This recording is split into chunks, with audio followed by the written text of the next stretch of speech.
എല്ലാ ഭക്തജനങ്ങൾക്കും കതിർവേൽ മുരുകൻ യൂട്യൂബ് ചാനലിലേക്ക് ഒരിക്കൽ കൂടി സ്വാഗതം. ഇന്ന് ഞാൻ പറയാൻ പോകുന്ന രോഹിണി നക്ഷത്രക്കാർക്ക് വീട് പണി മുടങ്ങി കിടക്കുകയാണെങ്കിൽ അതിൻ്റെ ഒരു തടസ്സം മാറി മുന്നോട്ട് പോകാനുള്ള ഈശ്വര അനുഗ്രഹത്തിലുള്ള വഴികളും അതിനുള്ള പ്രശ്നങ്ങളുമാണ് ഞാൻ പറഞ്ഞു തരുന്നത്. അപ്പോൾ ആദ്യം തന്നെ നമുക്ക് കാര്യത്തിലെടുക്കാം. അപ്പം ഈ രോഹിണി നക്ഷത്രക്കാർ വീട് പണിതിട്ടുവാണെങ്കിൽ അവർക്ക് അതിനുള്ള കാര്യങ്ങൾ മുന്നോട്ട് പോകുന്നില്ല. ഒന്നെങ്കിൽ ഈ പറയുന്ന പരപണി പകുതിയാക്കി വെച്ച് പൂർത്തീകരിച്ച് വെച്ചേക്കുവാണ്, ഇല്ലെങ്കിൽ പണിക്കാർ ഉഴപ്പ് കാണിക്കുന്നത്, ഇല്ലെങ്കിൽ എത്ര സാമ്പത്തികം കിട്ടിയാലും രോഹിണി നക്ഷത്രക്കാരുടെ വീടിന്റെ പണി നടക്കുന്നില്ല. ഭയങ്കര തടസ്സങ്ങൾ. നമ്മൾ നോക്കിക്കാൻ പോകുമ്പോഴത്തേക്കൊക്കെ വഴിപാടുകളൊക്കെ ചെയ്തിട്ട് ആ ഒരു കാര്യം നടക്കുന്നില്ല. എത്ര ക്ഷേത്രത്തിൽ പോയാലും നമ്മൾ വഴിപാട് കഴിച്ച് നമ്മുടെ കാര്യങ്ങളൊക്കെ ഒന്ന് സ്പീഡപ്പ് ആകുന്നില്ല. അതായത് തന്നെ കാശ് ഉണ്ടെങ്കിൽ തന്നെ ആ ഒരു സാമ്പത്തികം അനാവശ്യമായി ചിലവൊക്കെ പോകുന്നു.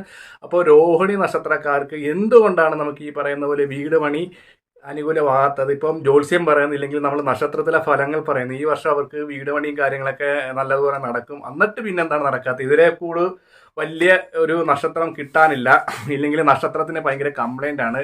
ഭാഗ്യങ്ങളൊക്കെ ജ്യോത്സ്യന്മാർ പറയുന്നത് എങ്കിൽ പോലും നമുക്കത് അനുഭവിക്കാൻ പറ്റുന്നില്ലെന്നാണ് രോഹിണി നക്ഷത്രക്കാരുടെ ഭൂരിഭാഗം രോഹിണി നക്ഷത്രക്കാർ കംപ്ലൈൻറ്റ് പറയുന്നത്. ഇപ്പം ഞാൻ തന്നെ ഒത്തിരി രോഹിണി നക്ഷത്രത്തിൻ്റെ വീഡിയോ ചെയ്തതാണ്. അപ്പം കമൻ്റ് ഇടുന്നത് ഇതിലേയും ഈ നക്ഷത്രമൊന്നും കൊള്ളത്തില്ല, ഭാഗ്യങ്ങൾ കിട്ടുന്നില്ല. അപ്പോൾ പ്രശ്നത്തിലേക്ക് നമുക്ക് പോകാം. ആദ്യം തന്നെ രോഹിണി നക്ഷത്രക്കാർ ചെയ്യേണ്ടത്, നിങ്ങൾ ഒരു വീട് വെച്ച് അത് പണി പൂർത്തീകരിക്കുന്നില്ലെങ്കിൽ അതിൻ്റെ കാര്യം എന്താണെന്ന് നോക്കണം. അതായത് അടുത്തുള്ള ഒരു വാസ്തു പറയാവുന്നവനെ കൊണ്ട് കാണിക്കണം. ഈ സ്ഥലത്തിന് എന്തെങ്കിലും ദോഷമുണ്ടോ, ഇല്ലെങ്കിൽ ഈ സ്ഥലത്ത് വരുത്തുപോക്കോ മറ്റുള്ള കാര്യങ്ങളുണ്ടോ, അതേപോലെ തന്നെ ഇല്ലെങ്കിൽ സർപ്പദുരിതമുള്ള സ്ഥലമാണെന്ന് പ്രത്യേകം ശ്രദ്ധിക്കണം.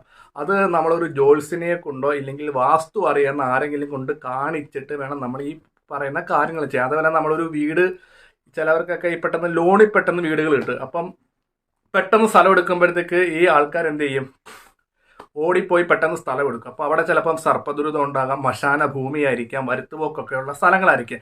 അപ്പം അങ്ങനെയുള്ള സ്ഥലത്ത് വീട് പണിയുമ്പോഴത്തേക്ക് അതിനൊരു തടസ്സം ഉണ്ടാകും, അല്ലെങ്കിൽ ദോഷം ഉണ്ടാകും, പണി പൂർത്തീകരിക്കത്തില്ല. നമുക്ക് അനുകൂലമായ പൈസകൾ പോലും നഷ്ടപ്പെട്ടു പോകുന്നു. അപ്പം രോഹിണി നക്ഷത്രക്കാർ നിങ്ങളുടെ വീട് പണി മുടങ്ങിക്കിടക്കുകയാണെങ്കിൽ ആദ്യം തന്നെ വാസ്തു അറിയാവുന്ന ഒരു വിദഗ്ധനെ കൊണ്ട് വീടിന്റെ കാര്യങ്ങൾ നോക്കണം.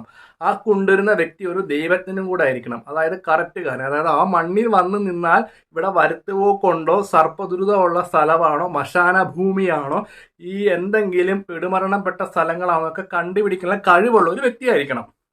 ഇപ്പം ഞങ്ങളൊക്കെ വാസ്തുവൊക്കെ നോക്കുമ്പോഴത്തേക്ക് നമുക്കത് സർപ്പദോഷമുള്ള സ്ഥലമാണോ ഇല്ലെങ്കിൽ നമുക്കത് പറയാൻ പറ്റും. അപ്പോൾ ആ ഒരു കാര്യം രോഹിണി നക്ഷത്രക്കാർ ചെയ്യണം. പിന്നെ രണ്ടാമത്തെ കാര്യം, ഏത് കാരണത്തിലാണോ നിങ്ങളുടെ വീട് പണി മുടങ്ങിയിരിക്കുന്നത്, അതായത് നിങ്ങളുടെ അച്ഛൻ വഴിയോ അമ്മ വഴിയോ കാവുണ്ടെങ്കിൽ ആ കാവിരിക്കുന്ന ക്ഷേത്രത്തിൽ പോയി നാഗരാജാവിനോ നാഗശ്ശി അമ്മയ്ക്കോ ഈ പറയുന്ന പോലെ വഴിപാട്, അതായത് ഒരു വെള്ളിയുടെ വീട് മേടിച്ച് അവിടെ വെച്ച് ആയില്യം നാളിൽ മുല്ലപ്പൂവോ ഇല്ലെങ്കിൽ ഈ പറയുന്ന ഒടയാടകളോ മറ്റുള്ള കാര്യങ്ങൾ സർപ്പങ്ങൾക്ക് കൊടുക്കുക. അതായത് നമ്മുടെ അച്ഛൻ്റെ അമ്മയുടെയും ഉപദേവതയായിരിക്കുന്ന കാവുകൾ കാണുമല്ലോ, ക്ഷേത്രങ്ങൾ, ഇപ്പം അച്ഛൻ വഴി അമ്മ വഴി ക്ഷേത്രങ്ങൾ, ആ ക്ഷേത്രത്തിൽ പോയി ഈ പറയുന്ന നാഗരാജാവിന് നാഗേശ്വരി അമ്മയ്ക്കും വഴിപാട് ചെയ്യുക. മൂന്നാമത്തെ കാര്യം, നമ്മൾ വീട് വെച്ചേക്കുന്ന പരിസരത്ത് ഒരു ക്ഷേത്രം കാണും, ദേശദേവത എന്ന് പറയും. ആ ക്ഷേത്രത്തിൽ രക്ഷസ് ഉണ്ടാകും. അതായത് പണ്ട് അവിടെ ജീവിച്ചിരുന്ന ജമ്മിയാണ് നമ്മൾ രക്ഷസ് എന്ന് പറയുന്നത്. അപ്പോൾ ആ കുടുംബത്ത് ആ ക്ഷേത്രത്തിൽ ഇരിക്കുന്ന രക്ഷസിന് പാൽപ്പായസം കഴിക്കുക. പാൽപ്പായസം കഴിച്ചതിന് ശേഷം നമ്മൾ അടുത്തതായിട്ട് ചെയ്യേണ്ടത്, അതായത് ആ സ്ഥലത്തോട് ചേർന്ന് ഏത് ക്ഷേത്രമാണ് അടുത്തുള്ളത്, ഇല്ലെങ്കിൽ അവിടെ കാവുകളുണ്ടെങ്കിൽ കാവുകൾക്ക് എണ്ണ കൊണ്ട് കൊടുക്കുക. നമ്മൾ ആദ്യം ചെയ്യുന്ന ഒരു പരിഹാരമാണ് ഞാൻ രോഹിണി നക്ഷത്രക്കാരോട് പറഞ്ഞു, ഒരു വാസ്തു പറയുന്ന ആരെങ്കിലും കൊണ്ട് വീടിൻ്റെ പണി നല്ലപോലെ കാണിക്കണം. പിന്നെ നാലാമത്തെ കാര്യം പറഞ്ഞു വന്നത്, നമ്മുടെ വീട് അത് ഇനിയിപ്പം ഒരു ജ്യോതിഷൻ്റെ അടുത്ത് പോയി നോക്കി ശത്രുദോഷത്തിലാണോ ഇല്ലെങ്കിൽ ആരെങ്കിലും എന്തെങ്കിലും ചെയ്തിട്ട് ഈ രീതിയിലാണോ വീട് പണി നടക്കാത്തത്, അത് രോഹിണി നക്ഷത്രക്കാർ ഒരു ജ്യോതിഷൻ്റെ അടുത്ത് പോയി നോക്കി അതിന് വേണ്ട പരിഹാര ക്രിയകൾ ചെയ്യണം. പിന്നെ ഞാൻ പറഞ്ഞ പോലെ ഇത്രയും കാര്യങ്ങൾ നമ്മുടെ ദോഷങ്ങൾ മാറ്റുമ്പോഴത്തേക്ക് നമുക്ക് ഈ പറയുന്ന ലോണുകളൊക്കെ പാസ്സായി വരും. നമ്മുടെ വീട് പണിയും കാര്യങ്ങളൊക്കെ പെട്ടെന്ന് ഒരു തടസ്സവും കൂടാതെ നടക്കും. അപ്പം ഏത് കാരണത്തിലാണ് രോഹിണി നക്ഷത്രക്കാരുടെ വീട് പണി മുടങ്ങിക്കിടക്കുന്നത്, ആ ഒരു ദോഷങ്ങൾ കണ്ടുപിടിച്ചതിന് ശേഷം അതിന് മാത്രം പരിഹാരം ചെയ്യുമ്പോഴത്തേക്ക് സാമ്പത്തികത്തിന്റെ പ്രതിസന്ധി മാറി സാമ്പത്തികം കിട്ടും. അപ്പോൾ രോഹിണി നക്ഷത്രക്കാർ ചെയ്യേണ്ടത്, വീട് പണിതുകൊണ്ടിരിക്കുകയാണെങ്കിൽ ഒരു തടസ്സവും കൂടാതെ നിങ്ങൾക്ക് ഈ പറയുന്ന കാര്യങ്ങൾ ചെയ്യുകയാണെങ്കിൽ മുന്നോട്ട് പോകാൻ പറ്റും. ഒപ്പം തന്നെ പെരവാസലി ദിവസം, അതായത് ജ്യോത്സ്യനെ കൊണ്ട് നോക്കിച്ച് അന്ന് തന്നെ അവിടെ മഹാഗണപതി ഹോമവും ഭഗവതി സേവയും ഒപ്പം തൃഷ്ടുപ്പ് എന്ന് പറഞ്ഞ ഹോമം നടത്തും. നമ്മൾ തൃഷ്ടുപ്പ് നടത്തുന്നത് നമ്മുടെ വീട് പണി വെച്ച് കഴിഞ്ഞ് പെരവാസത്തിലേക്ക് പല ആൾക്കാർ വരുന്നതാണ്. അവരുടെ കണ്ണുദോഷങ്ങളും ഇല്ലെങ്കിൽ തടസ്സങ്ങളും ശത്രുദുരിതവും മാറാൻ വേണ്ടിയാണ് തൃഷ്ടുപ്പ് ഹോമം നടത്തുന്നത്. ഒട്ടുമിക്ക ഭക്തജനങ്ങളും ഈ പറയുന്ന ഭഗവതി സേവയും ഗണപതി ഹോമവും അല്ല, അതിന്റെ കൂട്ടത്തിൽ തൃഷ്ടുപ്പ് ഹോമം നടത്തുന്നത് ഉത്തമമാണ്. ഒപ്പം തന്നെ മരിച്ചുപോയ നമ്മുടെ കുടുംബത്തുണ്ടെങ്കിൽ ആ കുടുംബത്തിൽ തന്നെ നമ്മൾക്ക് ഈ പറയുന്ന തിലഹോമം വരുന്ന ശാന്തിക്കാരനോട് ചെയ്യാം. അതിന് ഇച്ചിരി എള്ള് മേടിച്ച് വെച്ചാൽ മതി. ഞങ്ങളുടെ കുടുംബത്തിനൊക്കെ മരിച്ച പ്രതിദുരിതമൊക്കെ മാറാൻ വേണ്ടി തിലഹോമം കൂടെ ചെയ്യുവാണെങ്കിൽ നമ്മുടെ കുടുംബം എപ്പോഴും ഐശ്വര്യവരെ മുന്നോട്ട് പോകും. അപ്പം ഈ പറയുന്ന വീട് പണി പൂർത്തിയാക്കുമ്പോൾ ചെയ്യേണ്ട കാര്യങ്ങളാണ് ഭഗവതി സേവ, ഗണപതി ഹോമം, തൃഷ്ടുപ്പ് ഹോമം. അത് പൂജാരിയോട് പറഞ്ഞാൽ മതി. തൃഷ്ടുപ്പ് ഹോമം അത് വെൺകട് കൊണ്ടാണ് ചെയ്യുന്നത്. ഒപ്പം തന്നെ തിലഹോമവും ചെയ്യുക. അപ്പൊ ഇത്രയും കാര്യങ്ങൾ ചെയ്യുമ്പോഴത്തേക്ക് നമ്മുടെ വീടിന്റെ ദോഷങ്ങളൊക്കെ മാറി നമുക്ക് ജീവിതത്തിൽ നന്മയുണ്ടാകും.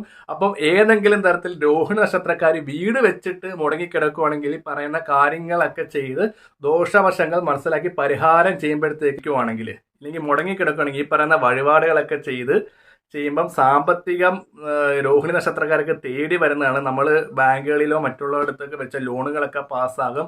പണിക്കാരൊക്കെ അനുകൂലമായി എല്ലാ രീതിയിൽ നിന്നും എല്ലാവരും സഹായിക്കും. അങ്ങനെ നമ്മുടെ വീട് പണി പെട്ടെന്ന് പൂർത്തീകരിക്കുന്നതാണ്. അപ്പോൾ രോഹിണി നക്ഷത്രക്കാർക്ക് ഉടൻ തന്നെ വീട് പണി മുടങ്ങിക്കിടക്കുന്ന ഈ പറയുന്ന കാര്യങ്ങൾ ചെയ്യുക. നിങ്ങളുടെ ജീവിതത്തിലുള്ള ലക്ഷ്യം ഈശ്വരൻ പൂർണ്ണമാക്കി തരും. അപ്പോൾ വീഡിയോ ഇഷ്ടപ്പെട്ടെങ്കിൽ ലൈക്കും ഷെയറും കമന്റും ചെയ്യുക. ഞാൻ മറ്റൊരു വീഡിയോ വരുന്നത്. നമസ്കാരം.